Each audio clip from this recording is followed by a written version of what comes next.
El domingo pasado cumplió años Andrew Garfield, el actor encargado de darle vida a Spider-Man desde 2012, el cual ha participado en 3 películas, 2 las protagonizó él y una fue un invitado especial. También vimos una aparición de él en la película de Spider-Man Across the Spider-Verse. Y yo en lo personal siento que es el actor que mejor ha entendido este personaje a la hora de darle vida, a la hora de encarnarlo.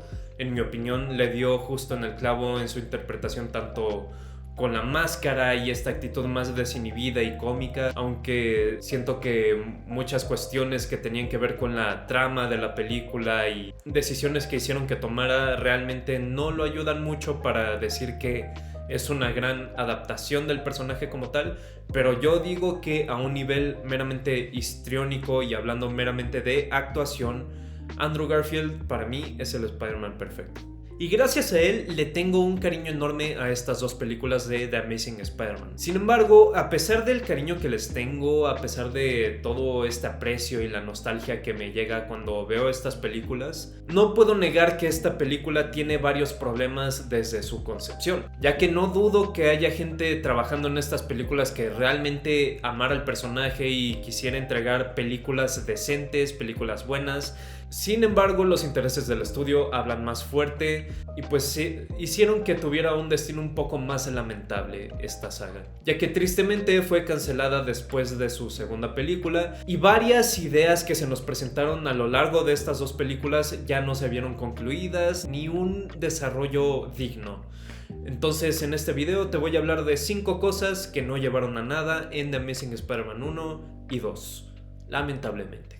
La primera cosa de estas es el misterio de los padres de Peter, ya que lo único que te dicen es que el papá de Peter Parker trabajaba en Oscorp y que estaba trabajando al lado de Norman Osborn para buscar una cura contra el cáncer y este tipo de enfermedades, y que estaban utilizando arañas para este tipo de experimentación, las cuales tenían ADN de Richard Parker. Entonces aquí te explican por qué la araña que le picó a Peter le dio poderes y por qué no lo mató, y por qué solo en teoría Peter Parker puede ser Spider-Man, en teoría. También te dicen que una vez hubo un intento de robo de estos archivos y por esto tanto el papá como la mamá se tuvieron que ir a otra parte y dejar a Peter encargado con sus tíos, y que murieron trágicamente y misteriosamente en un accidente de avión. Hay una escena eliminada en The Amazing Spider-Man 2 donde te dicen que Richard Parker realmente sobrevivió y es el que va a ponerse en contacto con Peter después de la muerte de Gwen y le enseña la frase del poder y la responsabilidad, pero como es una escena eliminada, pues no se le debe tomar como si fuera algo canónico, algo que realmente pasó, o sea, porque no pasó, no es oficial. Es solo una escena que se descartó y por algo se descartó. Pero algo que tampoco me queda claro es como ¿por qué se tuvieron que ir? ¿Cuál era el riesgo que corrían de haberse quedado? ¿Y por qué la mamá también se tenía que ir? O sea, ¿por qué no solo el papá? Porque tengo entendido que por lo que te dice en la película, nada más el papá trabajaba en Oscorp. Entonces, ¿por qué lo tendría que acompañar a fuerza la mamá? ¿No se pudo quedar ella a cuidar de Peter? ¿Y realmente qué eran? En los cómics y en uno que otro medio en el que también se les llega a mencionar, son agentes del gobierno o agentes de S.H.I.E.L.D. Pero en esta película realmente no entiendes qué es Richard Parker, aparte de un científico que trabajaba en Oscorp. Incluso en esta escena del avión donde se enseña la muerte, no terminas de entender por qué se ven involucrados en esta pelea física. O sea, siento que es algo que nunca nos terminaron de explicar y nunca realmente entiendes como el por qué tanto elemento de espionaje como esta estación secreta de Roosevelt. Es algo que nunca terminé de entender y que tristemente nunca vamos a tener una respuesta de qué estaban haciendo realmente y a dónde querían llegar con esto. Otra cosa que siento que no llevó a nada y que no creo que nunca hubiera tenido una resolución es lo del asesino del tío Ben. Y me explico. En varias interpretaciones de Spider-Man, tanto en el cómic original como en las que luego nos llegan a mostrar el origen, se supone que Spider-Man, al ser picado por esta araña radiactiva, se empieza a dar cuenta de estas nuevas habilidades sobrehumanas que lo hacen destacar y sentir bien, sentirse poderoso. Entonces sí llega un punto en el que, haciendo uso de estos poderes, él se enaltece y al mismo tiempo ocurre un robo cerca de él. El ladrón pasa cerca de él y él decide no detenerlo porque no es su trabajo, no es su problema, no es su responsabilidad. Sin embargo, ese mismo día, esa misma noche, el tío Ben es asesinado.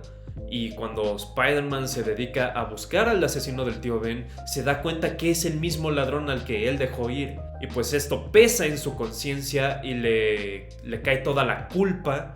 Y aprende el significado de la frase de un gran poder conlleva una gran responsabilidad. Porque él pudo haber detenido a ese ladrón, pero por no hacerlo, terminaron matando a un ser querido. Y esto lo lleva a pensar así como de que, pues, ¿cuántas personas no pierden a seres queridos por este tipo de acciones? Y pues, si yo puedo hacer algo por detener esto, lo voy a hacer.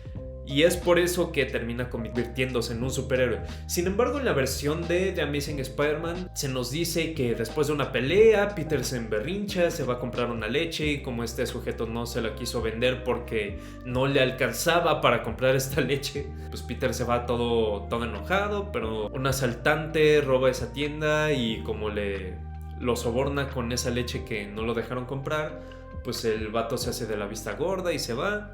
Y no detiene a ese ladrón. Y ese ladrón termina matando al tío Ben.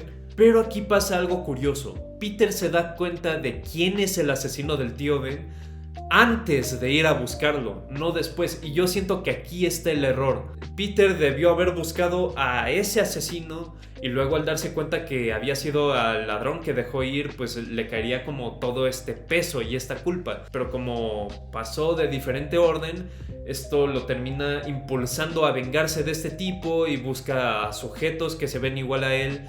Y el mismo policía se lo dice. Lejos de parecer un superhéroe o alguien que le está haciendo un favor a la comunidad, parece que está en busca de una venganza personal, lo cual no lo hace realmente un héroe. Es hasta que está peleando contra el lagarto en el puente que se da cuenta de que él puede hacer una diferencia. Entonces la muerte del tío Ben no le enseñó nada a esta versión de Spider-Man. O sea, fue una tragedia que pasó en su vida y ya. Y el asesino nunca recibió ningún castigo, nunca fue a la cárcel, ya dejaron de buscarlo. También tuvo una muerte accidental como en la versión de Sam Raimi. Incluso en el juego de The Amazing Spider-Man 2 retoman esta historia y el cierre es que lo termina matando Cletus Cassidy, pero pues mínimo llegó a algo. Y en The Amazing Spider-Man ya no, o sea, como que pasó, se les olvidó a los escritores y ya. La tercera cosa que no llevó a nada es la aparición de Felicia Hardy. Considerando que Felicia Hardy en los cómics es Black Cat y que el estudio tenía intenciones de hacer una película de este personaje ambientada en este mismo universo, en esta película, en The Amazing Spider-Man 2, siento que no tenía mucho caso el meterla, ya que realmente no vemos cuál es la utilidad de que esté ahí. O sea, nada más es una asistente y ya. Ni siquiera la vemos con intenciones ocultas o que actúe de una forma en la que quiera conseguir algo de información, en la que ella se vea como dispuesta a entrar a la acción. No, nada más, o sea, este personaje bien se podría llamar Felicia como se podría llamar Heather y la historia no tendría ninguna alteración, no cambiaría en nada. Entonces yo me pregunto, ¿por qué ponerle nombres de personajes de cómics a estos personajes de película si no van a hacer algo que esté relacionado con eso? Lo mismo pasó con Alistair Smythe, nada más es un jefe abusivo y ya, o sea, no vemos nada de Alistair Smythe en esta interpretación. O a la doctora Kafka, que en esta película es Doctor Kafka, que nada más solo vemos que es un doctor que hace experimentos con pacientes y ya. O sea, no tienen ninguna razón de ser que se llamen como sus contrapartes en los cómics. O sea, no tiene mucho sentido. Y aprovecho este puesto para pedir un minuto de silencio por el buen casting que era Felicity Jones como Felicia Hardy y Black Cat, y que tristemente nunca pudimos ver a este personaje llegar a la gran pantalla y que aún no tenemos esta oportunidad. Pero hablo específicamente con Felicity Jones como Felicia Hardy. Un buen cast desperdiciado por malas decisiones. Bueno, hagan como si ya hubiera pasado el minuto.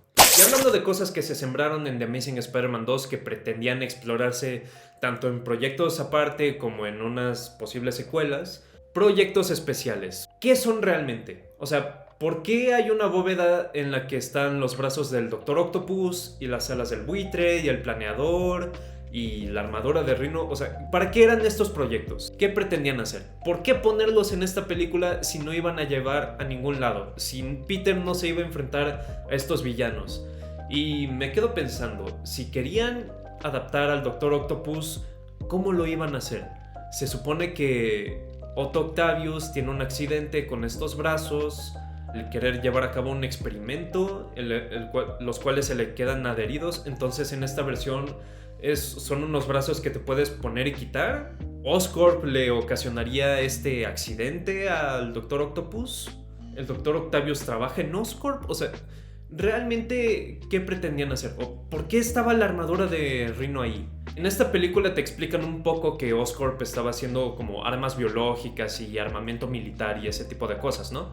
Pero mi pregunta es, ¿estos en específico qué? O sea, ¿qué iban a hacer con el buitre? ¿Cuáles iban a ser las motivaciones de las personas que usen estos equipos? ¿Nada más derrotar a Spider-Man porque sí?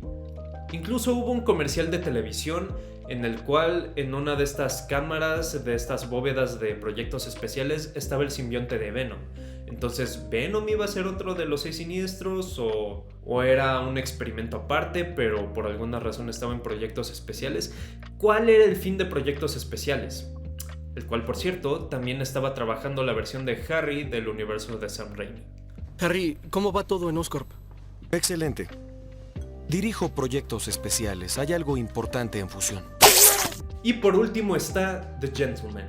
¿Quién es The Gentleman? Bueno, este sujeto de aquí, este personaje.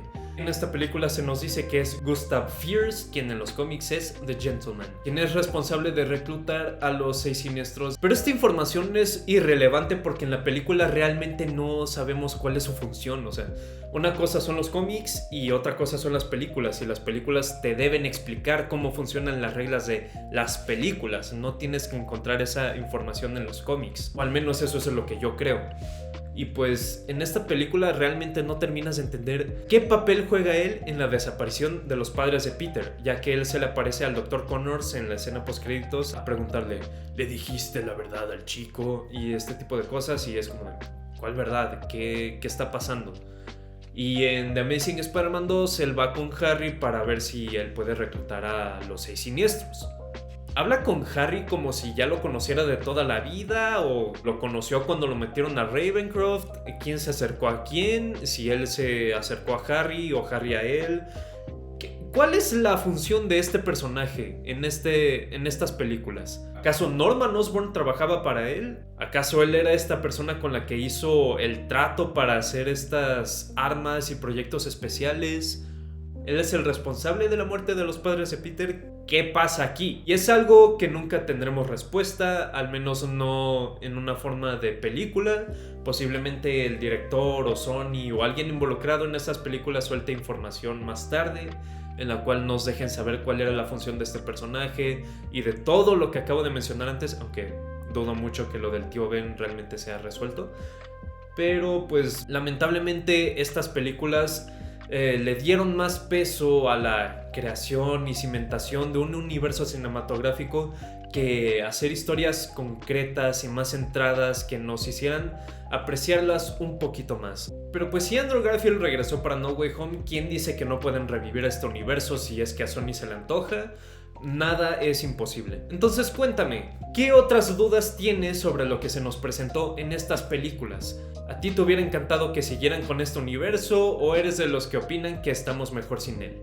No olvides dejármelo en la caja de los comentarios, darle like a este video y compartirlo con alguien al que le interesen estos temas.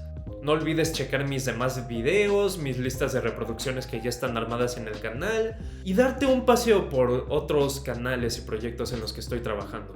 Yo soy Emiliano Martínez en el canal de El Virgilio.